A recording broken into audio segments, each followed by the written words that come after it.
Hello, everyone, and welcome to the Go.Live Gaming Podcast. I'm your usual host, Saj, also known as Christian, and today with me I have... And everything is messed up. Alright, I have to fix this on the fly. Wonderful start. Either way, welcome everybody, and with me today I have Whiskey Zero, also known as Luke. Hi, man. What's going on, everyone? I have Chromatism, also known as Josh. Yo, man. Ew. And we have Raker, also known as Patrick. Keep up the good work. Thank you.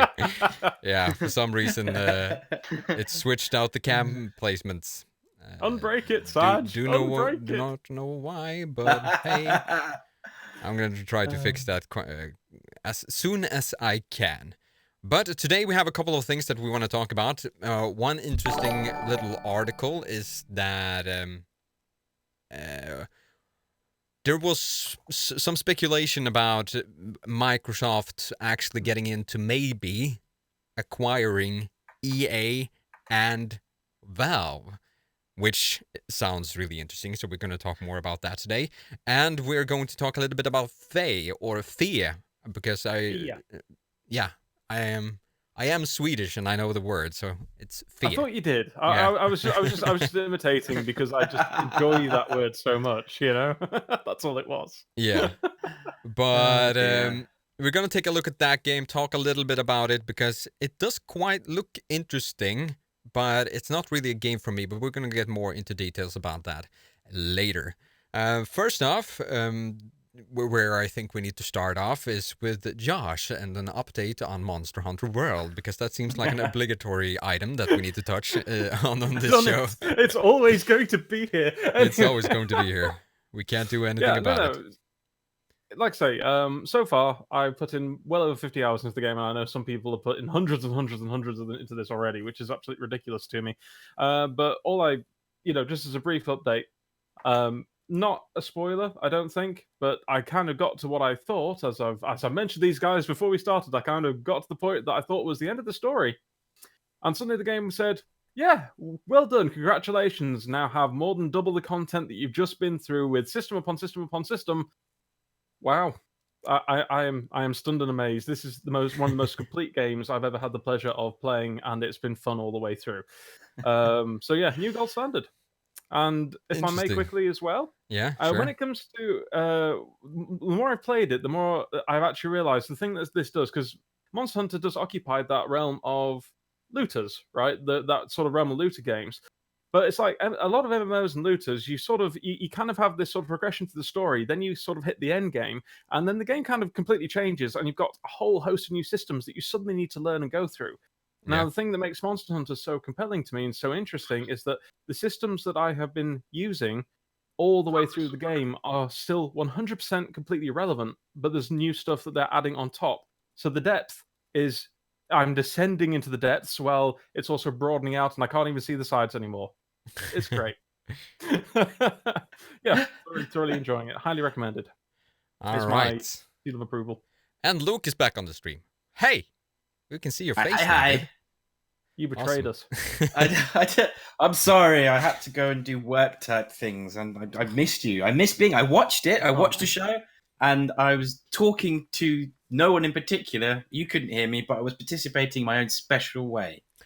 Of course you did. Participating in a special way for a special man. Oh man, no, I missed you, man. But it was a good show, and I'm really glad to be back. All right. Hopefully, we're going to top that show on this show, which I'm quite positive that we're going to do. We can actually hit off with the big one, I think, to talk more about Microsoft, EA, and Valve. So there was an article that was released where basically Microsoft were focusing more on trying to find ways to appeal more to gamers. They're trying to get back into focusing more on gamers as a market. There has been some internal changes when it comes to staff, as far as I know, which probably is why this is happening. And the Game Pass is the first step. That was a major step that is really interesting to see where that is going to end up in the end. And it seems to be, we talked a little bit about this last time, where we talked about streaming services for games. And this seems to be something that is actually coming or becoming a thing. But in the midst of all this, Microsoft were talking about where should we get our exclusives from, because we don't really have that, and why the PlayStation is as attractive as it actually is because of the exclusives. So there was talk about them actually maybe acquiring EA and Valve, which are giants themselves. Now, if this is realistic or not, we don't know. Or if this is going to end up in some sort of partnership only, or wherever we're going to end up. But the fact is that Microsoft themselves is a like over $100 billion company, and EA is still a $1 billion company, but they're more like $20-30 billion. So it's not on the scale of Microsoft. So if they wanted to, they do have the capital to actually make that investment. Still, it's a crazy investment to use that much resources for that thing, but it's possible, and they would be a force to be reckoned with. So let's start with talking about them acquiring EA. What do you guys think? How would I think if anybody's going to do it, it would be Microsoft. As you say, they've got the money, they've got the clout, and what better way to lock out the competition by taking on one of the top two publishers outside of the console manufacturers themselves. If you're sat in Microsoft's shoes and you're thinking, okay, well, PlayStation is outselling us. We're technologically better, but they are outselling us. How do you turn them into Nintendo of this generation? How do you marginalize them out of the big race? And what you do is you take away tons of titles from them. They'll still have the Japanese market, the Namco Bandai games and things like that. But all those players that play for those are also going to want to play your Call of Duties and your FIFAs and your Madden. And for that, if this worked out, they'd have to either play Xbox or PC, because this isn't just a console thing. It's going to be about the Microsoft family of devices. Yeah. And I think it's shrewd. I think they realize they can't beat them any other way. Yeah. Which pains me. If Microsoft were to take over EA, in part of that deal, do you think that EA's sports titles would become solely Microsoft exclusive, or do you think that they would actually remain cross-platform? It's one of my big questions. I mean, this is an unknown, but that, to me, is sort of like the clincher of whether or not this would go ahead. Yeah, it's true. I guess the way that I've looked at it is, if you're talking about money, obviously it makes sense to cross-platform everything. But if you're looking about dominating a market, then you're gonna make everything as much as possible exclusive, bearing in mind any agreements that might already be in place when it comes to certain titles. It might be that they'll allow sports games to be cross-platform, things like that. But they might say, "Do you want Battlefield? We're gonna keep that. Star Wars, Battlefield. Sorry, we're gonna keep that." They're gonna take some of the big heavy hitters that work well on PC and Xbox and sideline PlayStation. That's what I think would happen. Yeah, that would certainly be if that would happen. Like, there's so many issues with this thing when it comes to a financial standpoint. Like, from EA's view, I don't see this as a way to make more money, which is like they would limit themselves a lot to just be focusing on one platform. And there's a lot of limiting factors there that has to be taken account from the Electronic Arts side.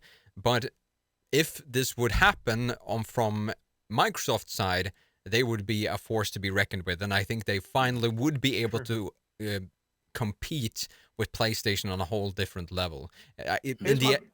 Sorry. No, go ahead. Sorry.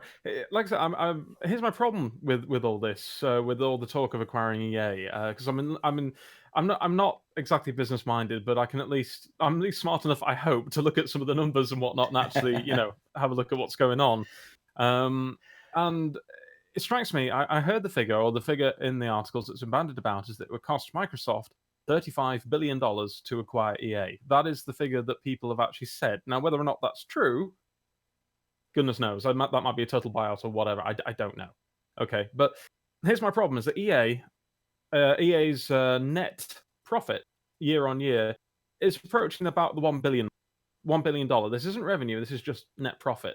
Yeah. So the fact is it really viable for Microsoft at this point to turn around to EA and say, well, we're going to pay you, as the number used, $35 billion, when we know it's actually probably going to take them, 25, 30 years to fall that back if they continue to grow? That's ridiculous. Nobody's going to go with that. Yeah. And as you said, EA's got to look at this. I mean, I was looking, now these are not official polls, but I was looking around today just purely out of interest, knowing this topic was going to come up, and I was looking at what percentage of players play FIFA on PS4 and Xbox, and currently, with several thousand people, these are just Reddit polls, so take that as you will with a pinch of salt.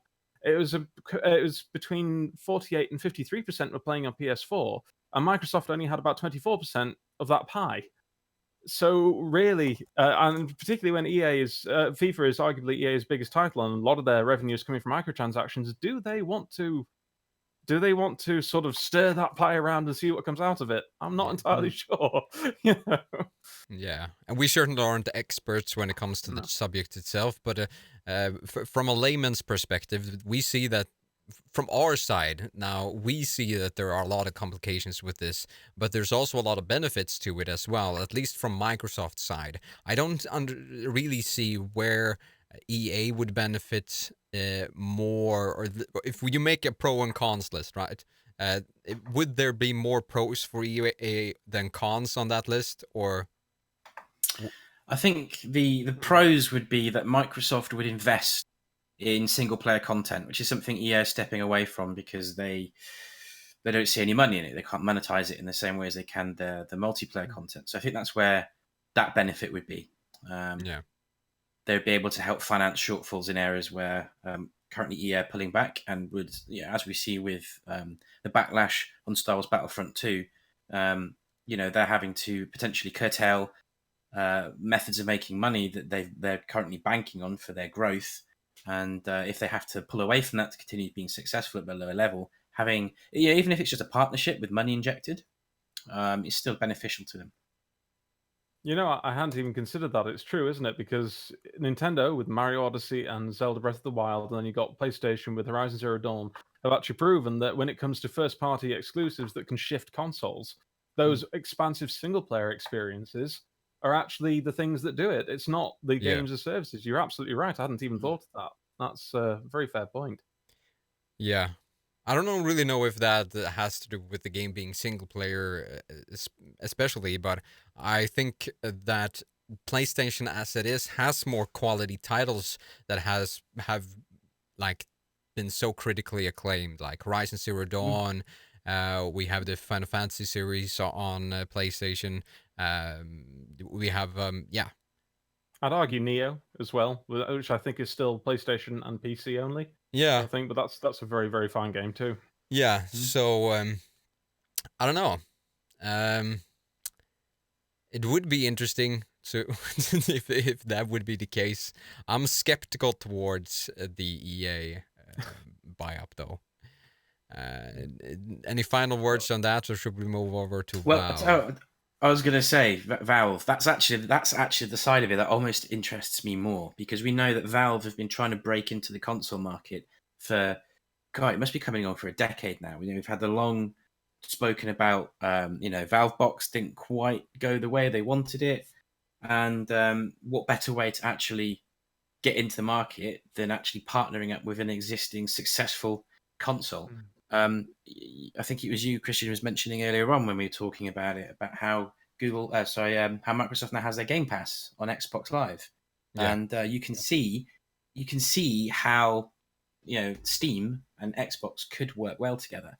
And if you've got a partnership with Microsoft, they'll then fund the development of bringing that Steam platform onto Xbox, so you don't even have to put any money into it. So it's a win-win for Valve if that happens. Yeah, Can I just break in? And I won't be long, I promise. But I think the key word that you just used there was partnership rather than acquired. Yes. Just wanted to point that out. Carry on, Saj. Beg your pardon. I think both EA and Valve would make more sense in sort of a partnership than actually acquiring the whole company itself. But there's also the aspect of Microsoft themselves trying to break into the PC market when with their platforms for years and years and years, and they have the Windows Store, which isn't just a laughable excuse of actually a service when it comes to games.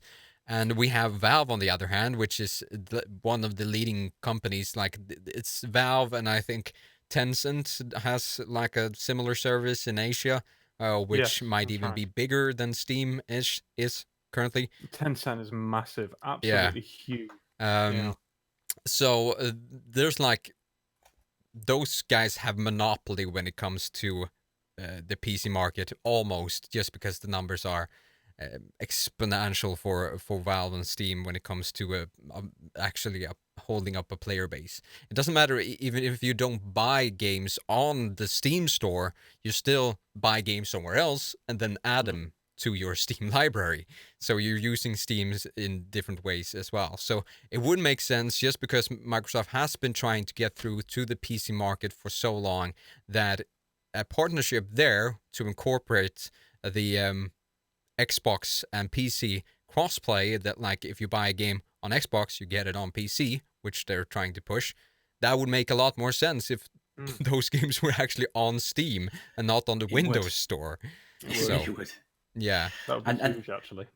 The other thing that occurred to me just now, and it is total pie in the sky, it'll never happen, but part of me wishes it would be Microsoft injecting money into the game development part of Valve to actually finally give us some titles with 3 in the name. How amazing would that be? I don't know. I think there might be a bit of a... It's I think wishful a bit of a thinking. lifetime for that one. Maybe a half-life. I'm not entirely sure. Oh, Hey!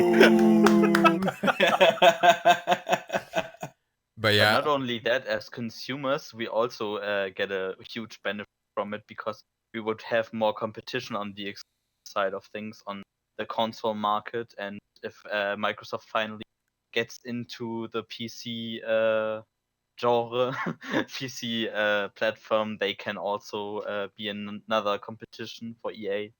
yeah. Oh, if Microsoft were to actually pick up Valve, though, or they went into partnership, but let's just go with the acquire, because that's where the article went. Surely that would then be a monopoly that would not be good for the gaming industry at that point, I would have thought. I mean, especially Yeah, for if you're PC. talking from the PC perspective, yes, but if you're talking from the exclusivity perspective for consoles, you would have more exclusive games for the Xbox. That's true. So the other platforms have to outdo themselves to stick out.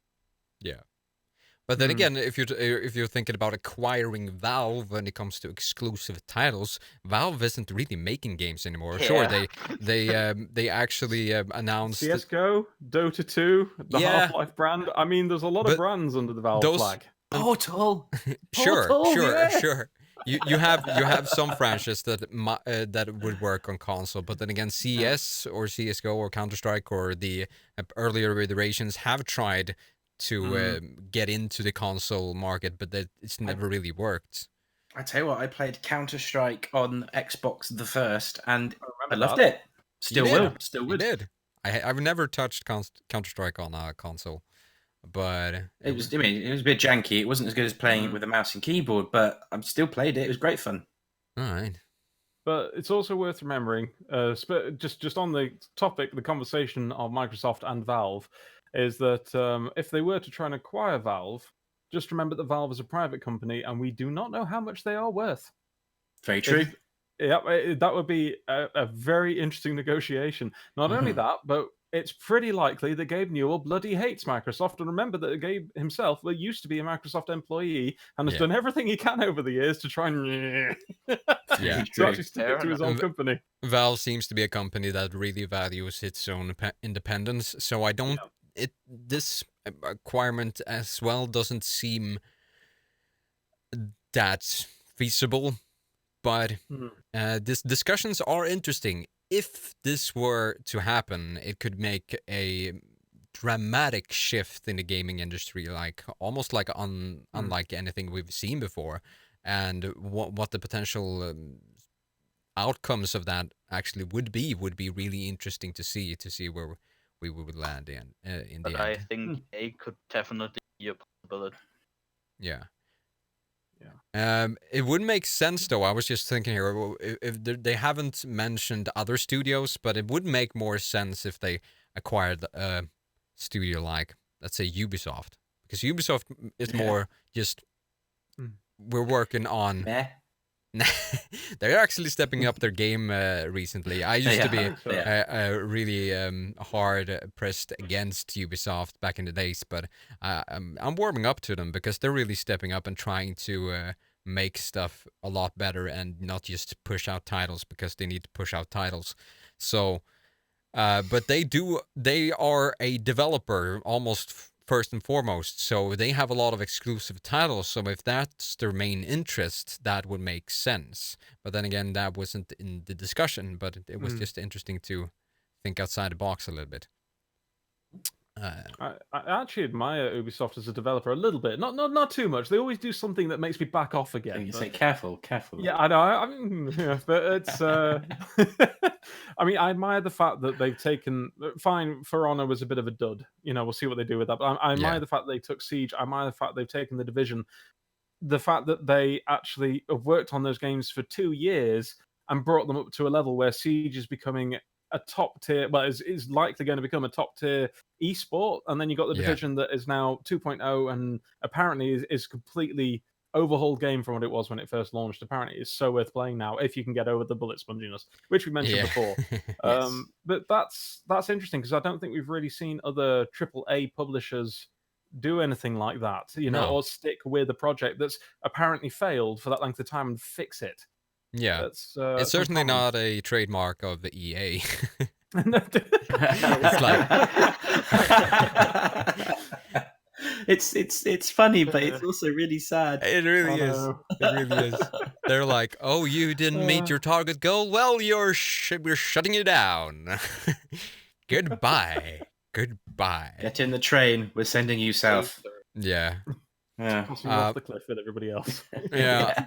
On that note, there was actually an article which I don't know how credible it actually is, but it seems to be for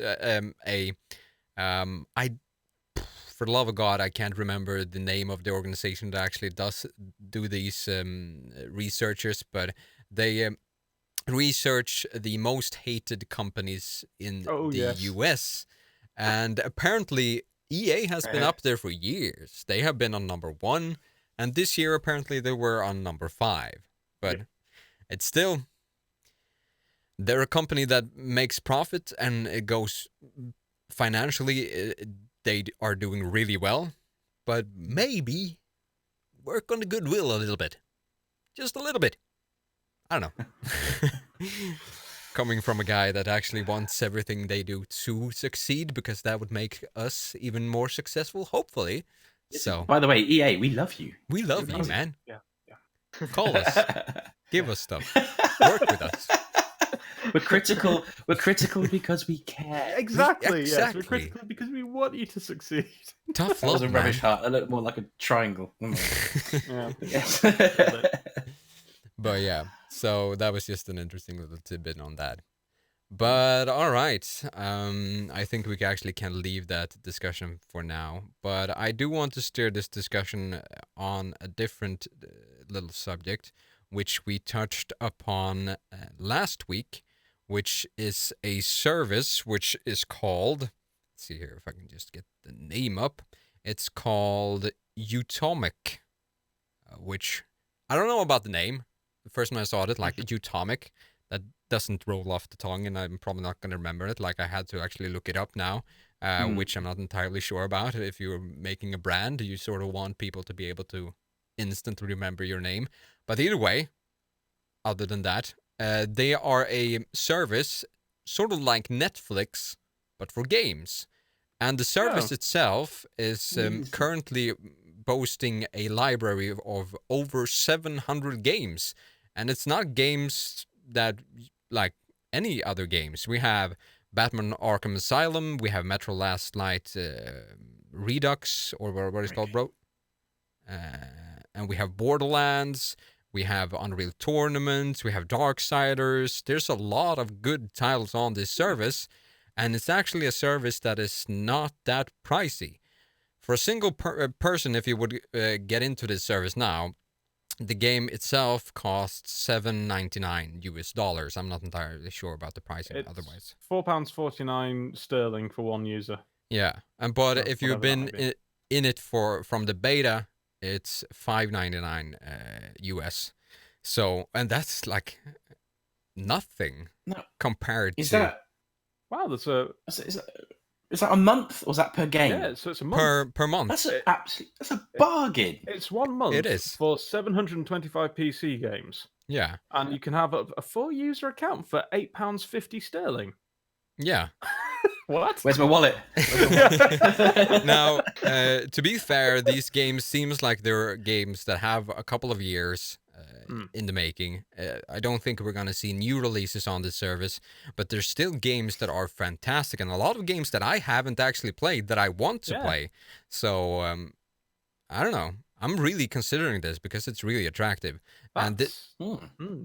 yeah, and this is just one in the like. Yeah, we talked a little bit, did we? Or was that before the actual podcast went live, where we talked about the Nvidia service, the game stream Yes, service? That's right. Nvidia GeForce Now. I don't know if that's already existing or they're just sort of rebranding it, but yeah, that's definitely a thing that they're trying to bring to us. Yeah. Yeah, apparently it has been around in some form for a couple of years. Yeah. But obviously they've got it to a point now where they're ready to really push it out there.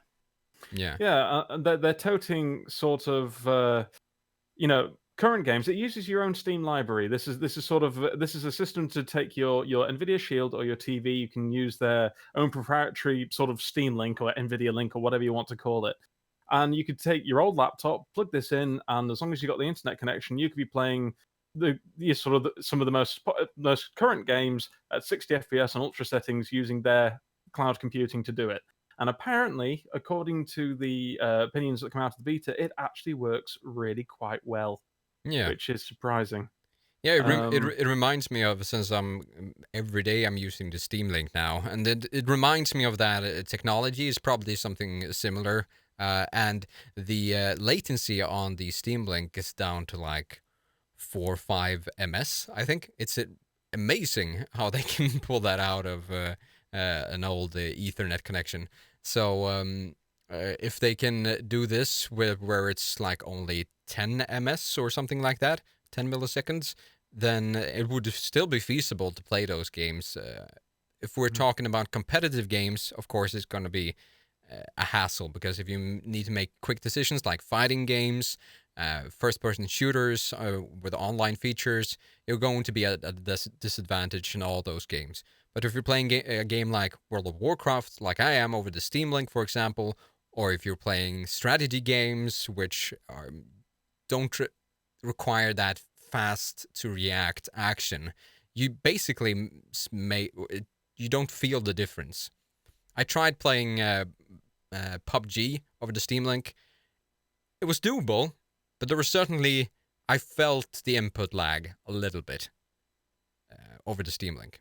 But in other games, I don't notice that, because it's just the mouse and the key presses, and you don't really generally notice stuff like that. So it's interesting to see where we're currently moving towards when it comes to games, and I'm welcoming this. I'm welcoming new interesting opportunities in the gaming market, because this opens up for new opportunities and for more people to actually get into gaming.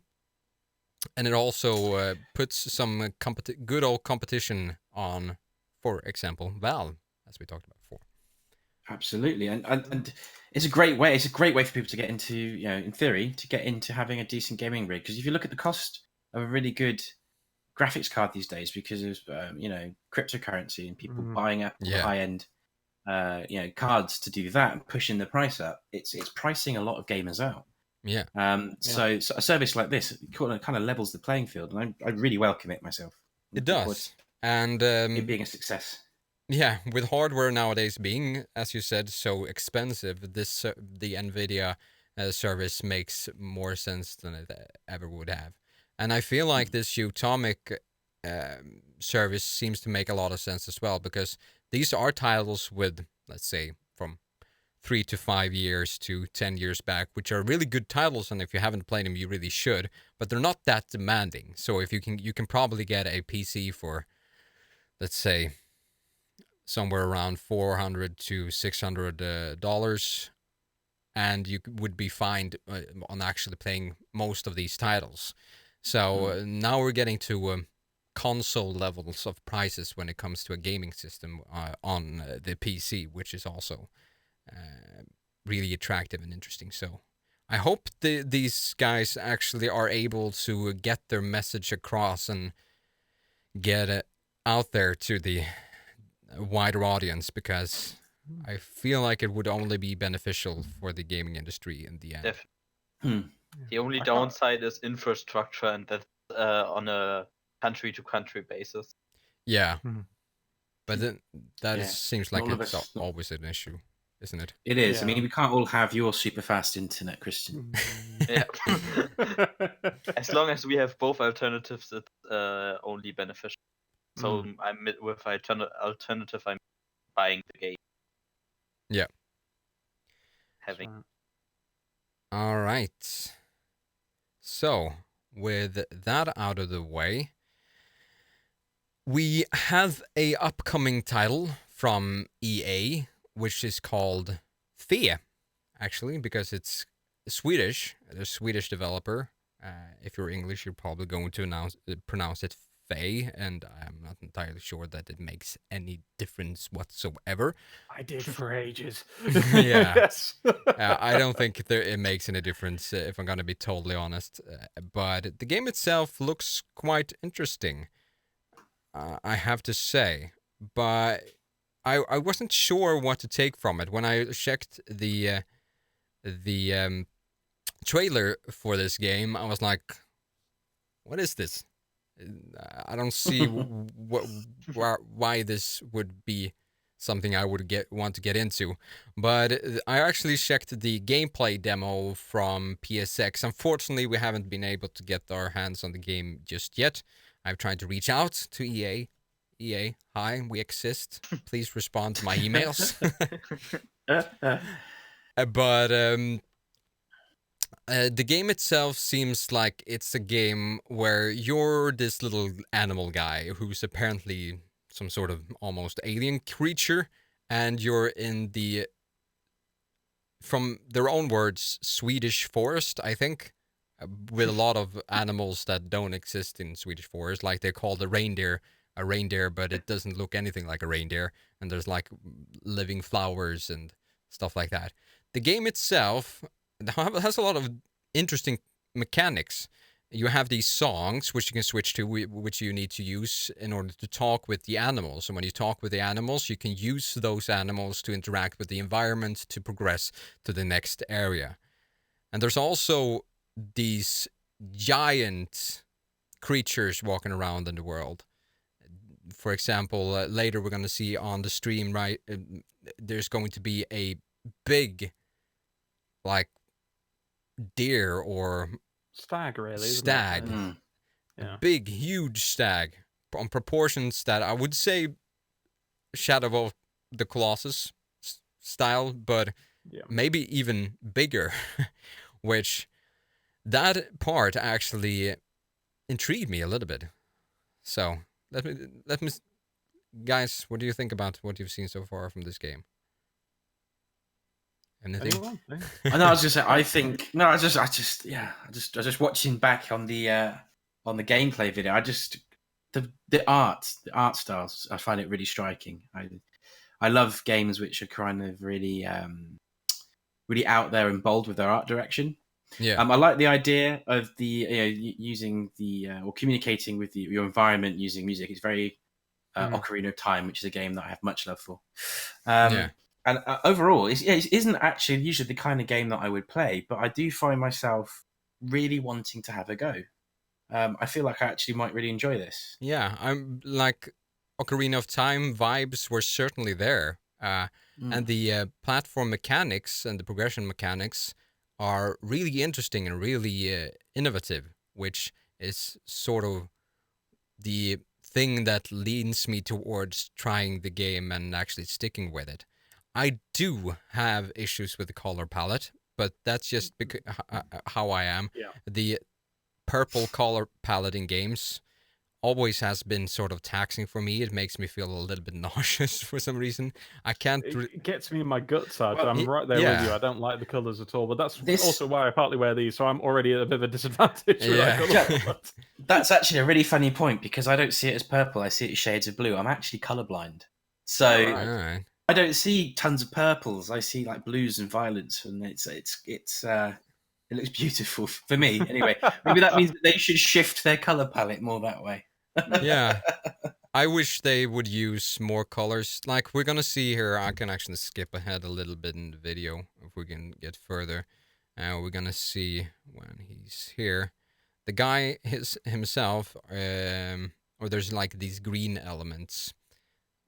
Let's see if we can actually see him using the. Yeah, there now the guy himself is actually green instead of white. That means that he's changed the song that he's attuned himself to, and this changes the appearance. But the more colors, like it feels like maybe this game is sort of designed like the more you play it, the more colors get introduced. Because this part, which we see is further down the line in this game, makes everything look better for me because there's more color shifts. There's less the same gradient of everything, and a little bit more things that pop out. So That's an interesting idea, isn't it? The more you explore the world, the more color is actually added to the world itself. That's yeah. Yeah. You should have been on the development team. Clearly. But Yeah. Stag's beautiful. It really is. Yeah. Look at that. It's fascinating. One thing I've always had a gripe with is that, I mean, yeah, we talk about games with sound design and, sort of, the music's great and, the sound effects are good, but it's like when that music is rolled into the gameplay itself, I think that's when we're starting to achieve the promise that games can actually hold as an art medium, as an art form. Yeah. Even from purposes of nostalgia and that sort of thing as well, which is a topic for another day because I've got all sorts of stuff like that. But I do feel like in the games industry, sound is ignored a lot or is actually used. And I'm actually going to use Destiny 2 as a bit of an example here. They use this grand orchestral soundtrack to really make you feel, yeah. And when you actually have it without the sound, you think, oh, I'm sitting here going through a pipe and I'm not actually doing anything, even though the sound is building up to the epic climax. And no, okay. So it's yeah, what they've done with the sound in that game is actually intrigues me more than even the art style. I actually don't like the art style, but the sound really intrigues me. It would draw me back in. So Yeah. If you listen carefully, you can hear the sound of 1,000 Foley artists spitting out their drink right now.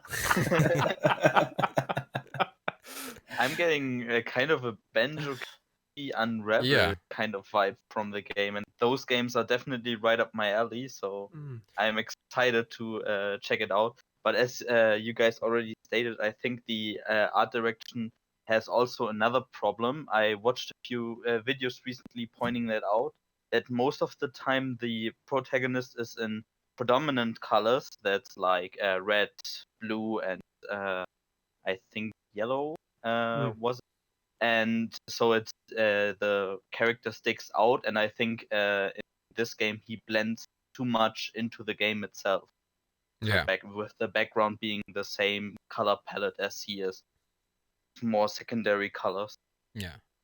The when it comes to designing the game, EA actually had a couple of pleasant articles when it comes to interviewing how they went about doing everything, and all the animals, they weren't sure on how to get the right sounds for the animals, because of course this game is about singing. There are animals that are singing and they're making noises, so the sound design here seems to be one of the highest priorities in the actual game. So who knows, maybe this might be something for you, Chrome. But could be. all the animals are apparently noises that human voice actors have made, voice actors that specialized in animal voices, and they were just playing around trying to make these really weird songs, animal songs, like animal callings, trying to come up with ideas. And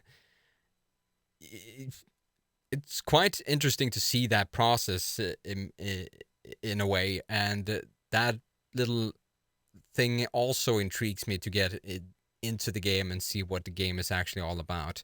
But yeah, we don't have too much to actually talk about the game since not that much has been released about it. I believe that it's going to be released the 17th, if I remember that correctly. So we have to check the game out more. Certainly, further down the line, I can talk more about the actual game mechanics a little bit more in depth. 16th, sorry, I was off by a day. Close, so Yeah. close. So close, so close. I think my takeaway from the entire thing is if you took Journey and then you took Flower, I don't know if anybody remembers that game that was out on the PS3. And Journey, Flower, then you add you basically add Metroidvania to the mix, include your puzzles. You have Fear. Yeah. And that's intriguing. At first I thought, is this just an exploration thing? Is this going to be a walking simulator? When I first saw the trailer, that was my initial reaction. I thought, eh. And then the more I looked into it, the more I thought, no, there could very well could be something here that could be quite a magical experience. Yeah. So we'll find out. I'm not that much of a platformer, but the platforming mechanics that they actually have in the game are intriguing me. So, And I love platformer and puzzler. yeah. So we're gonna have to check that one out and talk more about it in the future. So there you go, EA. You've sold 4 copies. Apparently, there is some sort of hype around the game. Every time I hear them talk about the game, they're like, "Oh, this game made a splash at EA or E3." I'm like, really? I remember it being announced and going, "Oh, that's different." Yeah. As somebody was, Drainus was just saying on chat, it makes a change from the sort of usual kind of dreary palettes that so many AAA games seem to have. So there's that. It's got that going for it. Not brown, is it? It's not brown. Brown, grey. Yeah. Dreary. Yeah. Yeah. Something that we can actually touch down upon when it came to acquiring studios from the Microsoft side. This didn't really. It wasn't the most interesting of the ones, but the PUBG Corporation was also in discussions there. I personally find that very interesting, but that's just me. Yeah, but that acquirement wouldn't actually make too much of a difference now, would it? Yeah. Yeah. Well, it would mean that it wouldn't come to PlayStation. That much you can guarantee. That's what they would. That's why they would do that. I think most people on PlayStation have already written off coming to the console anyway, haven't they? I mean, possibly, very possibly. But we've now hit 5 million players on Xbox globally, and they've got twice that and then some on PC. So, yeah, right. It'd be interesting to. I mean, it would seem pointless, a little heavy-handed, given that, as you say, it's unlikely to actually get there anyway. But yeah, who knows? But my question is, and this is purely speculative. I mean, Brendan Green, player unknown, he's kind of been responsible, at least greatly in part, for creating / really popularizing the genre. I mean, let's face it, he started in Arma 3, he made his own standalone mod there, and then, we got all sorts of stuff in Rust that were Battlegrounds types things, and this is the first game that's really just taken off and brought what clearly was a popular game mode to the general public. But I'm struggling. I mean, I could be totally wrong, but I'm struggling to see Brendan Green as just. I can't see him as anything more than a one-shot wonder. I don't know what else he's capable of doing. That's my problem with this. That is interesting. I was just thinking to myself, the only other reason that Microsoft could possibly want to do this is if they know something we don't, and that it has some other ideas that are worth holding as exclusives. But yeah, I can't shake the feeling that he's a one-trick pony. Like, he just struck on a really good idea and he's ran with it. Yeah, and he's not even responsible for it being what it is today. Ultimately, he's got a team. I don't know. I honestly don't know. It's an interesting point, though, isn't it? Yeah, I guess you would just have to check back on. The guy had actually a mod service for Arma 3. I don't know, everything he does is named Player Unknown, so there might be a Player Unknown something there as well. But there were a lot of other mods on that service. I don't think he had a hand in all of them, but I do think he had a hand in some of them. So there might be some backlogging we can do to see which potentially we could see more in the future. But I agree. I sort of think he's a one-trick pony. But maybe that's enough. Maybe he has his place in the PUBG corporation, and that's that.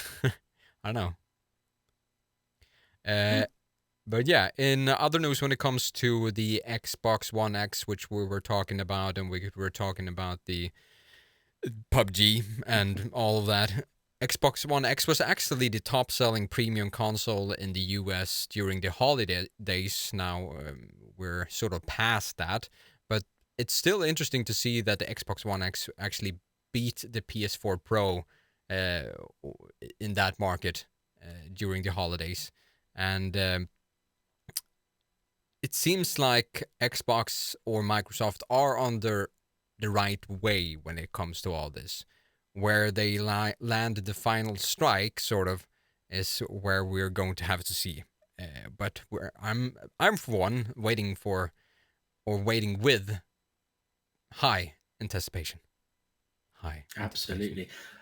I think the reason it's done so well is two reasons. Firstly, the promise of proper VR.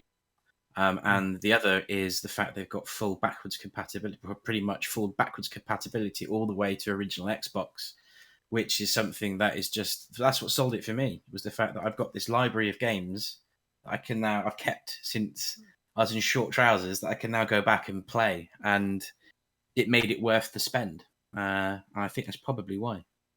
Yeah. Wasn't there an article lately that some hackers had actually sort of hacked the PS4 and proven that it was capable of backwards compatibility? Therefore, why has Sony not done this yet? Shady business practices. Shady business practices? No, never. No. Yeah. That doesn't sound right I'm at sure there all. was something about that lately. Yeah. Yeah. I'm gonna have to look that up. So do carry on. It would be such a huge selling point if you played PS2 games on the PS4. I think they actually had a chance to beat this. Yeah. One. Says the Yes. the PS2 They've was... said that. Sorry, Sarge. No take worries. on. I was just gonna say that the PS2 was the highest grossing console ever. So Yeah. Well, they say that the unlocked, in other words, hacked PS4 is capable of running copies, old copies of PS2 games. So obviously, PS3 unfortunately was a very weird architecture, so we're probably never going to see backwards compatibility for that. The octa-core design they had was bizarre to say the least. Cell core. okay. But the fact that they've got PS2 backwards compatibility potentially, I mean, why haven't they done that? I don't see it. Yeah. But anyway, who knows? All right, we might actually touch on one last subject before we go to our last segment of the show, and that is actually one potential setting for Battlefield, which we haven't talked about. We talked about World War II and Bad Company 3, not that Bad Company 3 is really a setting itself, but that's what we've discussed in the past. But now we have these rumors about it actually being in a post-apocalyptic setting. I don't know if this is something that stemmed from the like Battlefield 1 now has a DLC that's coming out is called Apocalypse. So that was all I found when I tried to find more information about this rumor. I don't know, Luke. Have you heard more about this? I tell you what, you just sparked something off in my head. That's actually a very interesting point. We finally got this DLC, this latest DLC for Battlefield 1, or the final DLC, I think it is actually. Yeah. And it's now given us actual, true, when you think of a World War One battlefield experience, it's given us that. It's the trenches, it's the mud, it's just the insanity. And you can see how that could play into a sort of post-apocalyptic setting. You just lift it out of France and you drop it into a city, and you've got that environment. And it also lends itself very well to another rumor which is going around, which is probably a certainty thinking about it, is actually the rumoring of having a game mode within the next Battlefield, which would be a battle royale, right? So that would work quite well in that setting. But beyond it being a rumor, that's all it is at the moment. Completely unsubstantiated, but very, very interesting. Yeah. I must admit, when you said post-apocalyptic, I had in my head Battlefield Metro or Battlefield Mad Max. Yeah. Yes. But it would be Battlefield Fury Road. now. Yes. Yeah. I like that. The Battlefield franchise has stepped into the sci-fi field before, so having some sort of a post-apocalyptic thing, like going a little bit more futuristic or some alternate history thing, would actually be really cool if they wanted to take that step.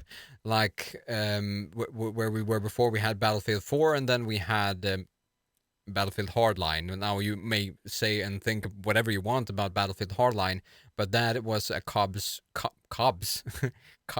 and robbers themed game.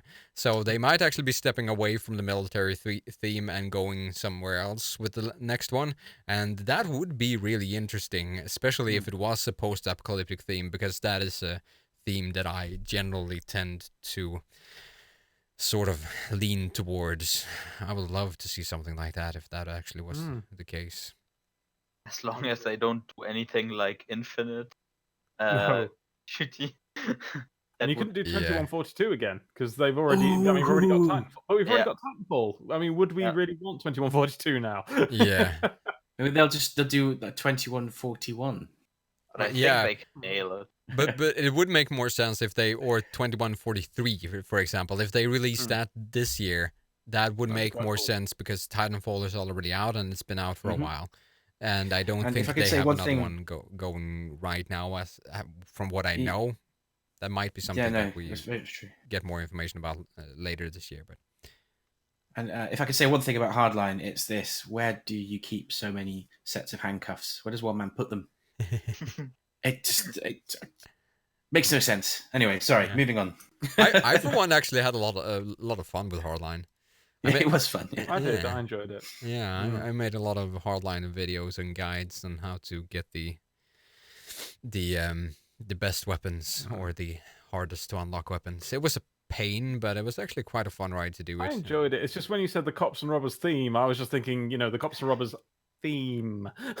Yeah. It was a little bit sparse. I mean, it felt like a military shooter where one guy it was Although, if I could say one thing, if you're looking at the American police force, it is quite militarized, isn't it? So, I mean, they've got that going for them. If you want to try and make a really tenuous link, there you go. Yeah. All right, fair enough. Yeah, I'll let you have that one. That's certainly true. And we certainly need to talk more about the last DLC for Battlefield 1. I haven't gotten my hands on getting in dirty with that one yet, but we will have to. We'll have to have some homework for next time, I guess. But that is actually it for the main part of the show. And we're going to jump over to the last segment of the show, which we're still calling Tell Me What to Do until next week. And I had to do that with a funny voice to make it at least a little bit interesting.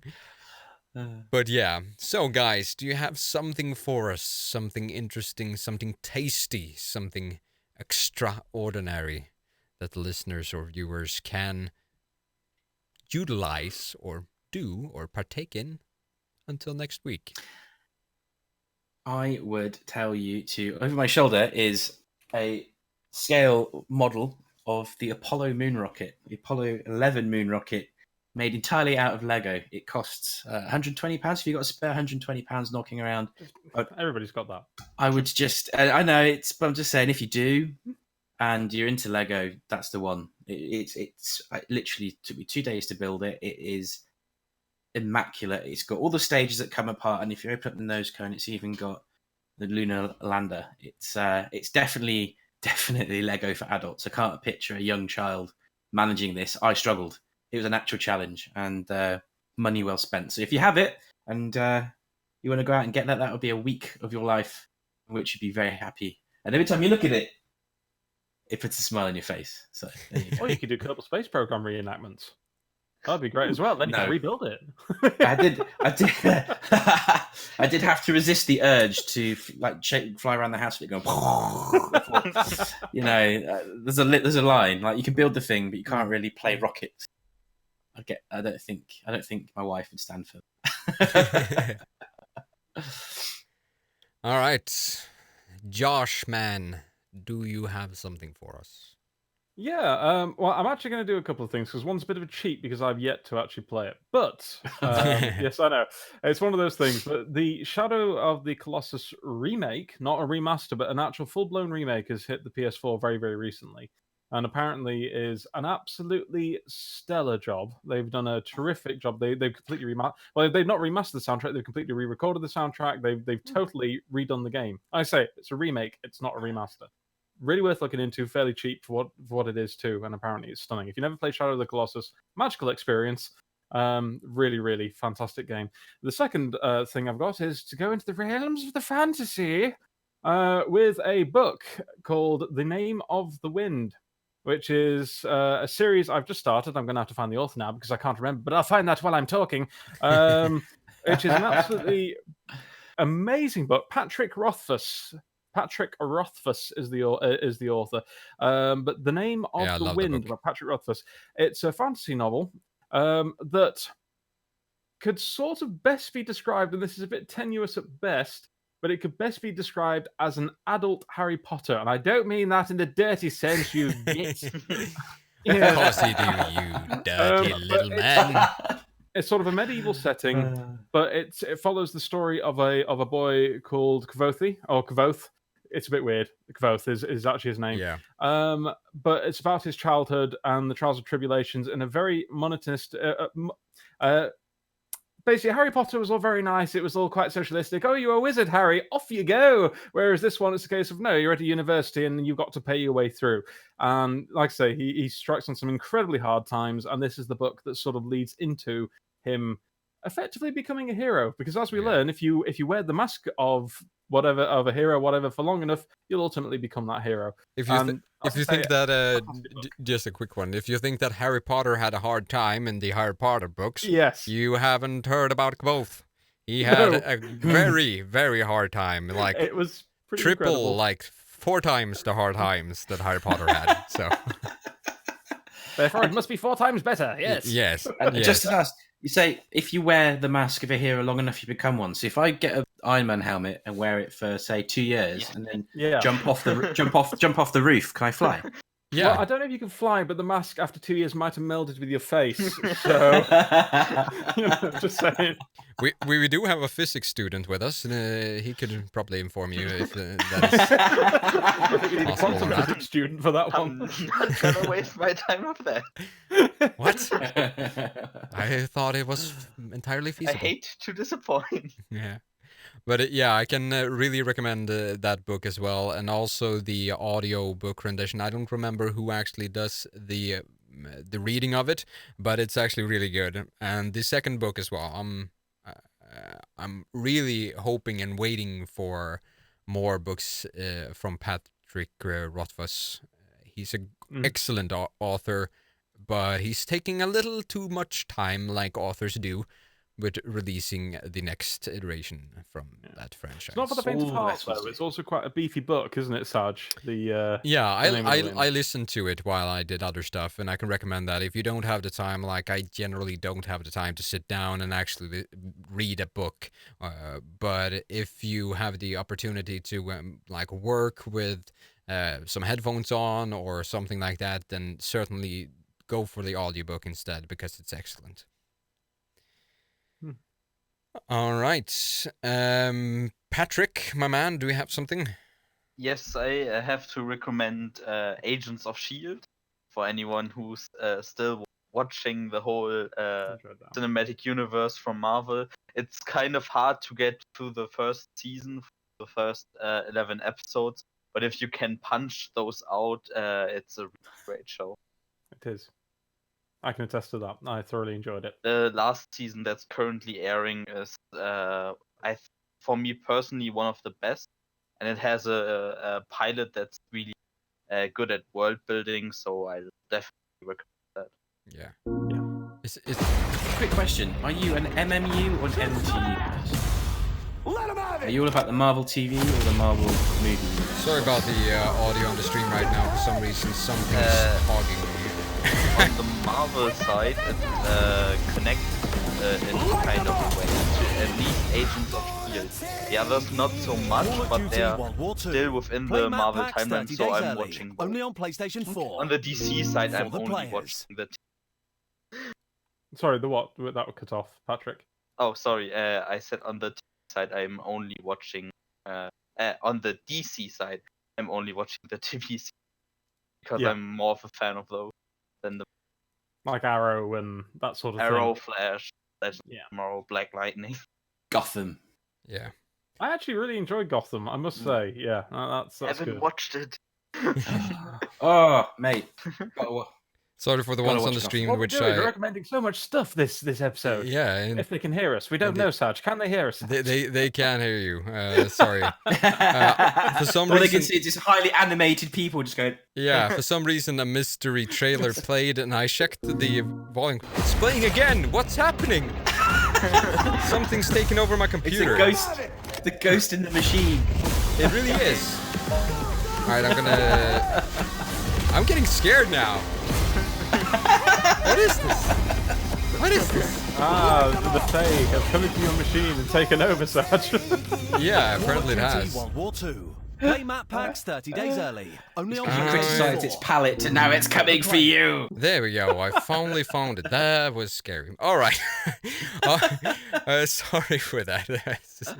What? I don't like sites that pop up with auto-playing audio and videos. That's just... Either way. All right. My last recommendation is going to be...